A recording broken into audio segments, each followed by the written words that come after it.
வணக்கம் ஜெய்ஹிந்த். இன்னைக்கு நம்ம சேனல்ல பாகிஸ்தான் பத்தி ஒரு மிக முக்கியமான அப்டேட் பார்க்க போறோம்.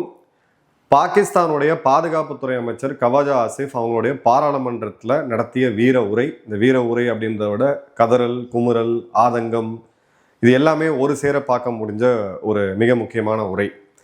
இதுல சில விஷயங்களை அவங்க ஓப்பனா ஒத்துக்கிறாங்க. அதாவது தாங்க ஒரு பயங்கரவாத நாடு அப்படின்னு சொல்லி இது நாள் வரை இவங்க இலைமுறைக்காக சொன்னாலும் பாராளுமன்றத்தில் அவங்களுடைய பாராளுமன்றத்தில் இருக்கக்கூடிய பாதுகாப்புத்துறை அமைச்சரை இந்த வீர உரையை ஆற்றியிருக்கிறார். அதில் ஒப்புதலுமே கிட்டத்தட்ட அளிச்சிருக்காரு. அமெரிக்கா பாகிஸ்தானை ஒரு டாய்லெட் பேப்பர் மாதிரி பயன்படுத்தி தூக்கி போட்டுச்சு. இதுதான் அவர் பேசினதுலேயே ரொம்ப ரொம்ப ஹைலைட்டு. பாகிஸ்தான் ஒரு டாய்லெட் பேப்பர் மாதிரி பயன்படுத்தப்பட்டு தூக்கி எறியப்பட்டுச்சு அமெரிக்காவால் அப்படின்ட்டு. இந்த நாடு டாய்லெட் பேப்பருக்கே ஒர்த் இல்லை அப்படின்றதான் நிதர்சனமான உண்மை. பட் அவங்களுக்கும் அந்த கர்வம்லாம் இருக்குது, அதை நம்ம இல்லைன்னு சொல்ல முடியாது. ஸோ இதோடைய டீட்டெயில் என்ன அப்படின்றத பார்க்கலாம். இதில் பார்த்தீங்க அப்படின்னா பிப்ரவரி 6ஆம் தேதி அவங்களுடைய ஷியா இஸ்லாமியர்கள் அவங்களுடைய தர்காவில் இந்த வெளியில் வரும் பொழுது மத்தியானம் 1:30 மணிக்கு அந்த மதிய நேர தொழுகைக்கு போவாங்க. நல்லா கவனிங்க, இது ஷியா பிரிவு இஸ்லாமியர்கள். கிட்டத்தட்ட 75 பேர் அந்த குண்டு வெடிப்பில் கொல்லப்படுறாங்க. கிட்டத்தட்ட 100க்கும் அதிகமான பேர் காயமடைகிறாங்க. இது பட்ட பகலில் நடக்குது. இதற்கு ISIS-K அப்படின்ற அமைப்பு பொறுப்பேற்றிருக்கு. ISIS-ஐ இயக்கிக்கிட்டு இருக்கிறது பாகிஸ்தானுடைய உளவுத்துறையான ISI அப்படின்றது உலகம் அறிந்த ரகசியம். நீங்கள் எந்த AI பயன்படுத்தினாலும் சரி, அதில் போய் கேட்டிங்கனாலே இதுக்கான புள்ளி விவரங்கள் அதை எடுத்து கொடுக்கும். இப்போ இவங்க டார்கெட் பண்ணது யாரு அப்படின்னு பார்த்தீங்கன்னா ஷியா பிரிவு இஸ்லாமியர்கள். இந்த நாட்டோடைய ஹிஸ்ட்ரி எடுத்து பார்த்தீங்கன்னா 47 பிரிவினையின் போது நாடு பிரியும் பொழுது லட்சக்கணக்கான இந்துக்கள் கொல்லப்பட்டார்கள், சீக்கியர்கள் கொல்லப்பட்டார்கள், கிறிஸ்தவர்கள் கொல்லப்பட்டார்கள், பார்சிகள், ஜைனவர்கள் எல்லாருமே தப்பி ஓடி இந்தியாவுக்கு வந்தது. அந்த ட்ரெயின் ஏறி வந்த அந்த காட்சிகள் எல்லாமே பார்த்தீங்கன்னா நெஞ்ச பதபதைக்க வைக்கும். ஓகே, நீ ஒரு நாட்டை உருவாக்கிட்ட, அதுக்கு பிறகாவது உன் நாட்டில் அமைதி இருந்துச்சா? கிடையாது. கிட்டத்தட்ட ஒரு 10% மேலே இருந்த இந்துக்களுடைய பாப்புலேஷன் இன்னைக்கு 1% கீழே போயிருக்கு. அப்போ 10% பேர் ஒன்று அவங்கள கட்டாயமாக அவங்க மதம் மாறியிருக்காங்க, மாற்றப்பட்டிருக்காங்க, இல்லை அவங்க கொல்லப்பட்டிருக்காங்க, தப்பிச்சு ஓடி வந்துட்டாங்க. சீக்கியர்கள் கிட்டத்தட்ட ஒரு 4% இருந்தாங்க, அவங்களும் இப்போ சொற்ப எண்ணிக்கையில் தான் இருக்காங்க. கிறிஸ்தவர்கள் கிட்டத்தட்ட ஒரு 3-4% இருந்தாங்க, அவங்களும் இன்னைக்கு சொற்ப எண்ணிக்கையில் இருந்தாங்க. இது பார்த்தீங்கன்னா கிட்டத்தட்ட 70 வரைக்கும் நடந்துகிட்டே இருந்துச்சு. அதன் பிறகு இந்த 65 70 இந்த காலகட்டங்களில் பார்த்தீங்கன்னா கிட்டத்தட்ட 30 லட்சம் பெங்காலிகளை இவங்க கொன்னாங்க. இந்த 2 நேஷன் தியரி, இஸ்லாமியர்களுக்கான தனி நாடு, அது அங்கேயே உடைபட்டு போச்சு. கிழக்கு பாகிஸ்தானில் இருந்தவர்களும் இஸ்லாமியர்கள் தான், இங்கே இருந்தவர்களும் இஸ்லாமியர்கள் தான். சொந்த நாட்டு மக்களை 30 லட்சம் பேரை கொன்று அதில் 3 லட்சத்துக்கும் அதிகமான பெண்களுக்கு வார்த்தைகளிலே விவரிக்க முடியாத அளவுக்கு கொடுமைகளை செஞ்சு அது ஒரு ஜீனோசைடு, இனப்படுகொலைன்ற பேர் எடுத்து அதன் பிறகு அந்த நாடு தனியாக போச்சு. அதன் பிறகாவது இந்த நாடு அமைதியாக இருந்துச்சா? இல்லை. 71 ஆரம்பிச்சு இப்போ சமீப காலம் வரைக்கும் பார்த்தீங்கன்னா மிச்ச சொச்சம் இருக்கக்கூடிய இந்துக்கள், கிறிஸ்தவர்கள், சீக்கியர்கள் எல்லாருமே பார்த்தீங்கன்னா சிஸ்டமேட்டிக்காக கொல்லப்படுறாங்க. அங்கே இருக்கக்கூடிய மத வழிபாட்டு தலங்கள் எல்லாமே உதவும். சரி, இந்த இடைப்பட்ட காலங்களில் இதோடு நின்றுச்சா? இப்பயாவது அமைதியாக இருந்துட்டீங்களா? அப்பயும் கிடையாது. அங்கே இருக்கக்கூடிய அகமதியா பிரிவு இஸ்லாமியர்களே இல்லை அப்படின்னு டிக்ளேர் பண்ணி அவங்கள 3ஆம் தர குடிமக்களாக மாற்றி பல லட்சம், ஆயிரக்கணக்கான மக்கள் கொல்லப்பட்டிருக்காங்க. பலூச்சிக்கள் இது வரைக்கும் 1 லட்சம் பேருக்கும் அதிகமான மக்கள் கொல்லப்பட்டிருக்காங்க. சிந்திக்கள் அங்கே வஞ்சிக்கப்படுறாங்க. பட்டாணிகள், கைபர் பக்துன்கோல இருக்கக்கூடிய பஸ்தூன் இன மக்கள், அவங்க பார்த்தீங்கன்னா 1-1.5 லட்சம் பேருக்கும் அதிகமான பேர் கொல்லப்பட்டிருக்காங்க. POKல இது நடந்துட்டு இருக்கு. இப்போ கடைசியாக இருக்கிறது அங்கே ஷியா பிரிவு இஸ்லாமியர்கள் தான். அவர்களையும் கொல்லக்கூடிய இந்த நிகழ்வு நடந்துகிட்டு இருக்கு. இதோடைய பேக்ட்ராப்பில் தான் கவாஜா ஆசிஃப் போய் இந்த பாராளுமன்றத்தில் பிதட்டினது. இதில் என்ன அப்படின்னு பார்த்தீங்கன்னா 1980களில் சோவியத் ஆப்கானில் நடக்கக்கூடிய பிரச்சனைக்கு அதே மாதிரி 9/11 ரெட்டை கோபுர தாக்குதலுக்கு பிறகு வார் ஆன் டெரர்னு சொன்னால் அமெரிக்கா பண்ணுது. ஒன்று முஜாஹிதீன்களை உருவாக்கி அவங்கள ரேடிக்கலைஸ் பண்ணி அவங்கள சோவியத்துக்கு எதிராக திருப்பி விட்டது. அதன் பிறகு வார் ஆன் டெரர்னு சொல்லி தாலிபான்களுக்கு எதிராக அமெரிக்காவுக்கு ஆதரவாக இவங்க பண்ணது. இது ரெண்டுமே நேஷனல் இன்ட்ரெஸ்ட்ல கிடையாது. நாம சூப்பர் பவர் சப்போர்ட்ல போய் பண்ணோம், அமெரிக்காவுக்கு கண்மூடித்தனமாக சப்போர்ட் பண்ணோம். இது ஒரு ரிலீஜியஸ் வார், ஜிகாத் அப்படின்றது கிடையாது. இது நம்ம டாலருக்காக பண்ணோம் அப்படின்னு ஓப்பன் அட்மிஷன். ஸோ 70கள் ஆரம்பித்து 90கள் வரைக்கும் ஆப்கான் ரஷ்யாவுடைய சோவியத்தோடைய யுத்தத்தில் சோவியத்துக்கு எதிராக இந்த தாலிபான்கள் முஜாஹிதீன்ஸை கொண்டு வந்து அவங்களுக்கான ஆயுத பயிற்சிகளை கொடுத்து மத ரீதியாக அவங்கள வந்து ஒரு ரேடிக்கல் எக்ஸ்ட்ரீமிஸ்டாக மாற்றி அந்த போரில் அமெரிக்காவுக்கு கையால் வேலை செஞ்சது, அடியால் வேலை செஞ்சது. அடுத்தது இரட்டை கோபுர தாக்குதலுக்கு பிறகு வார் ஆன் டெரர்னு சொல்லி மீண்டும் அமெரிக்காவுக்கு பண்ணுது. ஒன்று யாரு அப்படின்னு பார்த்தீங்கன்னா ஜியாவுல்லாக், ஜெனரல் ஜியாவுல்லாக். இன்னொன்று யாருன்னு பார்த்தீங்கன்னா ஜெனரல் பர்வேஸ் முஷரப். இவங்க 2 பேரும் பண்ணது ரொம்ப ரொம்ப தப்பு.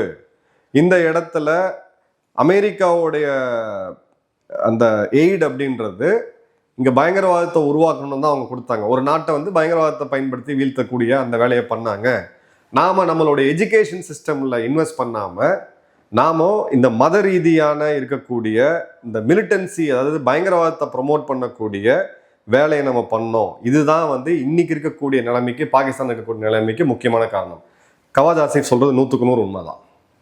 ஒரு செக்குலர் அப்படின்றத விட ஒரு இஸ்லாமிக் ரிப்பப்ளிக்கா இருந்த ஒரு நாட்டை இன்னைக்கு இந்த அளவுக்கு இவங்க மாத்திருக்காங்க அப்படின்னா அதுல 3 முக்கியமான பேர் இருக்கு. ஒன்று ஜியாவுல்லக், அடுத்தது பார்த்தீங்கன்னா ஜெனரல் யாயா கான், 3வது ஜெனரல் பர்வேஸ் முஷரப். இதுக்கு நடுவில் வந்த அரசியல்வாதிகள் எல்லாமே இந்த ப்ராசஸை ஸ்லோவாக பண்ணாங்க. இந்த 3 முட்டாள்கள் தான் இந்த நாட்டை கொண்டு வந்து முச்சந்திக்கு நிற்க வைக்காங்க அப்படின்றத இல்லை யாயா கானை விட்டாச்சு, இவங்க 2 பேரை மட்டும் சொல்கிறாங்க. ஸோ இன்னைக்கு இந்த ஷியா இஸ்லாமியர்கள் படுகொலை செய்யப்பட்டதுக்கு, அதாவது அந்த காட்சிகள் பார்த்தா நெஞ்சு பதபதைக்குது. நாங்கள் ஷியாபி இஸ்லாமியர்களாக இங்கே வாழவே முடியாதா அப்படின்னு நாங்கள் பெரியவர்கள் குழந்தைகள்லாம் கதறக்கூடிய சூழ்நிலையை நம்ம பார்க்குறோம்.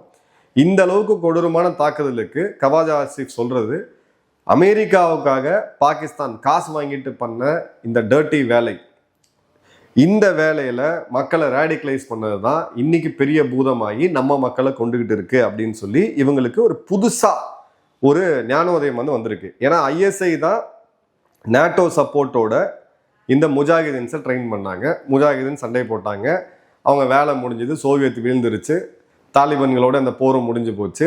ஆனால் இருக்கக்கூடிய இவங்களுடைய மைண்டை நீங்கள் ஓவர் நைட்டில் சரிப்பா நாளையிலேருந்து நீங்கள் முஜாஹிதீன் கிடையாது, இந்த இங்கே ஒரு ஆப்பிளோடைய ஃபாக்ஸ்கான் ஃபேக்டரி நாங்கள் திறக்கிறோம், நீங்கள் ஃபேக்டரியில் போய் வேலை செய்யுங்க அப்படின்னு சொன்னால் அவங்க செய்ய போகிறது கிடையாது. ஏன்னா அந்த மூடர்களாக தான் இருப்பாங்க.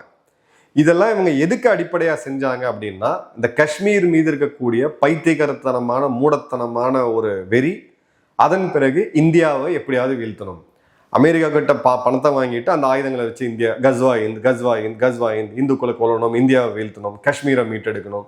இதே கனவுல இந்த நாடு வந்து பார்த்தீங்கன்னா கழுது தேஞ்சு கட்டெரும்பாகி இன்னைக்கு அதுவும் தேஞ்சு போகக்கூடிய நிலைமையில இருக்கு. இப்போ இந்த ரெட் ஜோன் மாஸ்க் நடந்த தாக்குதல், இது ஷியா பிரிவு இஸ்லாமியர்கள் மேல் நடத்தப்பட்ட தாக்குதல். இதை டிடிபியோட அஃபிலியேட்ஸை வந்து இவங்க பண்ணா கூட இப்போ ஆப்கானோடைய நாட்டில், அதாவது ஆப்கானிஸ்தான் இருக்கக்கூடிய இடங்கள்ல டிடிபிக்கு பெரும் ஆதரவு இருக்கு. ஏன்னா தெரிக்கி தாலிபான் பாகிஸ்தான், அதாவது இந்த துரந்த் லைனுக்கு இந்த பக்கம் பாகிஸ்தான் இருக்கக்கூடிய இந்த பஸ்தூனிகள் தான் காபூல் நகரத்தை காப்பாத்தினது. அமெரிக்க இராணுவத்திலிருந்து அந்த நகரத்தை மீட்ட போது அதுக்கு பாதுகாப்பாரனா இருந்தது அவங்க தான். ஸோ இவங்க 2 பேருமே சகோதரர்கள். அவங்களுக்கு வந்து சித்தாந்தம் அப்படின்றது கிடையாது, லைன் அப்படின்றது நாட்டுப்பற்று, நான் இந்த நாடு, நான் பாகிஸ்தான், நீ இது, அந்த மாதிரியான இது வந்து கிடையாது. ஸோ இந்த இடத்துல கைபர் பக்துன்கா இவங்க கையை விட்டு போயிருக்கு. பலுச்சிஸ்தான் நம்ம தொடர்ந்து கவர் பண்ணிட்டு இருக்கோம், இது கேட்கவே வேண்டாம்.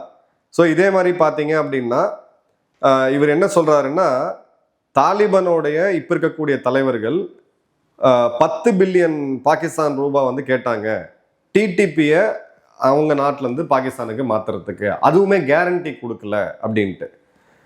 10 பில்லியன் பாகிஸ்தான் ரூபாய் கேட்கறதுக்கான வாய்ப்பு இருக்கு. பட் தாலிபான்கள் இவங்க கிட்ட ஏன் கேட்க போறாங்க? இவங்ககிட்டே ஒன்றும் இல்லைன்னு தாலிபான்களுக்கு நல்லா தெரியும். இது எல்லாமே பார்த்தீங்கன்னா இவங்களுடைய கிளியர் கட்டான ஒரு ஸ்ட்ராட்டஜிக் இதை பார்க்குறோம்.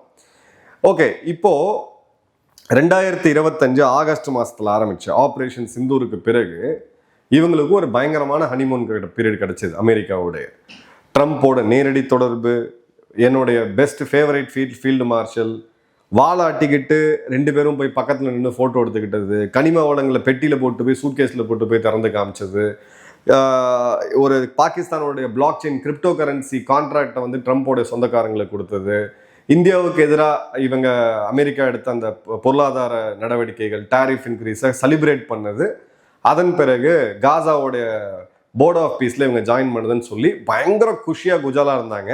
இப்போ அந்த பீரியட் முடிஞ்சு போச்சு, இவங்க ரியாலிட்டிக்கு வராங்க. இவங்களுடைய மதிப்பு ஒரு டாய்லெட் பேப்பர் தான் அப்படின்றத நான் சொல்லலை, பாகிஸ்தானுடைய பாதுகாப்புத்துறை அமைச்சர் கவாஜா ஆசிஃப் அவர்கள் சொல்றாரு. இப்போ இந்த இடத்துல இவங்களுடைய மினரல் டீல் இது எல்லாமே பேரளவுக்கு தான் இருக்குது.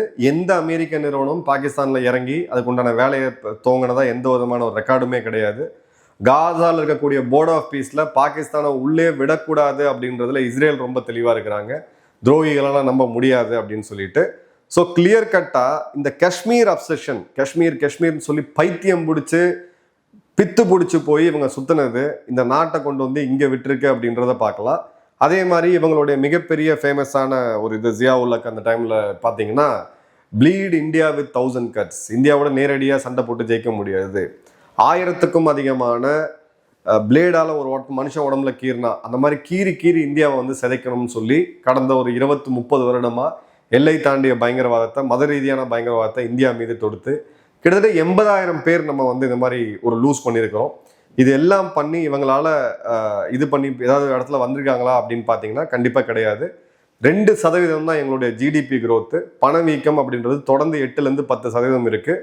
ஸோ இப்போது 19% அமெரிக்கா டேரிஃப் ஃபேவரை இவங்களுக்கு கொடுத்துருக்காங்க. அதை விட கம்மியாக 1% கம்மியாக இந்தியா கொடுத்தாலும் நீ இப்போ இருக்கக்கூடிய உற்பத்தியை நீ எப்படி பண்ணுவ? நாடு முழுக்க ஜிகாதிகள், நாடு முழுக்க பயங்கரவாதிகள், பயங்கரவாதிகளுக்கு பென்ஷன் கொடுக்கக்கூடிய ஒரே நாடு, கல்வி அறிவுன்றது முட்டியில கூட இல்லாத ஒரு நாடு, அடிப்படை வசதிகள், மின்சாரம், கட்டமைப்பு எதுவுமே பெரிய லெவல் இல்லாத நாடு. உங்களுக்கு டாரிஃப்ல கன்செஷன் ட்ரம்ப் கொடுத்தாலும் நீங்க என்ன ஏற்றுமதி பண்ணுவீங்க அப்படின்ற ஒரு மிக முக்கியமான கேள்வி எழுது. இதுக்கப்புறம் பார்த்தீங்கன்னா ஏதோ ஓரளவுக்காவது ஜனநாயகம் இருக்கா அப்படின்னு பார்த்தீங்கன்னா அதுவும் கிடையாது. கான்ஸ்டியூஷனை மாற்றியாச்சு. ஃபீல்டு மார்ச்சில் யாரும் கேள்வி கேட்க முடியாதுன்னு சொல்லி அந்த கான்ஸ்டியூஷன் அமெண்ட்மெண்ட்டை கொண்டு வந்தாச்சு. ஒரே ஒரு லீடர் அங்கே பாப்புலராக இருக்கக்கூடிய இம்ரான்கான் கிட்டத்தட்ட ஒரு 3 வருடமாக ஜெயிலில், சைனா கிட்ட காசு வாங்கிட்டு இந்த இடத்துல காசு வாங்கிட்டு கிளியர் கட்டாக இது பண்ணுறதை பார்க்குறோம். அதே மாதிரி பார்த்தீங்க அப்படின்னா இப்போ சமீபமாக 6 மாதமாக இவங்க இருந்த அந்த அமெரிக்கா மேலே இருந்த காதல், எங்கள் டேடி எங்களை திரும்ப இது பண்ணிக்கிட்டாரு, அடாப்ட் பண்ணிக்கிட்டாருன்னு பேசிக்கிட்டு இருந்தவங்க பாராளுமன்றத்தில் இந்த மாதிரி அமெரிக்காவுக்கு எதிராக பேசுறது மீண்டும் அந்த உள்நாட்டு பிரச்சனைகள் இருக்கிறதுக்கு இவங்க கையில் எடுக்கக்கூடிய பாலிடிக்ஸ்ன்றது ஆன்டி அமெரிக்கன் சென்டிமெண்ட்ஸ். அமெரிக்காவில் இருக்கக்கூடிய அந்த பாலிசி லெவலில் இருக்கக்கூடிய பாகிஸ்தானை பார்க்கக்கூடிய முட்டாள்களுக்கு இது புரியாது. உலகத்திலேயே அமெரிக்காவை அதிகமாக வெறுக்கக்கூடிய நாடு அப்படின்னு பார்த்தீங்கன்னா பாகிஸ்தான் மக்கள் தான். ஸோ அந்த ஆன்டி அமெரிக்கன் சென்டிமெண்ட்டை மீண்டும் கொண்டு வந்து இந்த இடத்துல ஏதாவது ஒரு இடத்துல சரி செய்ய முடியுமா அப்படின்றதுக்கான ஒரு பொலிட்டிக்கல் அட்டெம்ப்ட் தான் இது. ஏன்னா இவங்க ஜென்ரலாக பார்த்தீங்கன்னா நம்ம நாட்டை பற்றி தான் எல்லா குறையும் சொல்லுவாங்க. ஆனால் இப்போ பார்த்தீங்கன்னா இந்தியாவை பற்றி பேசவே இல்லை பாராளுமன்றத்தில்.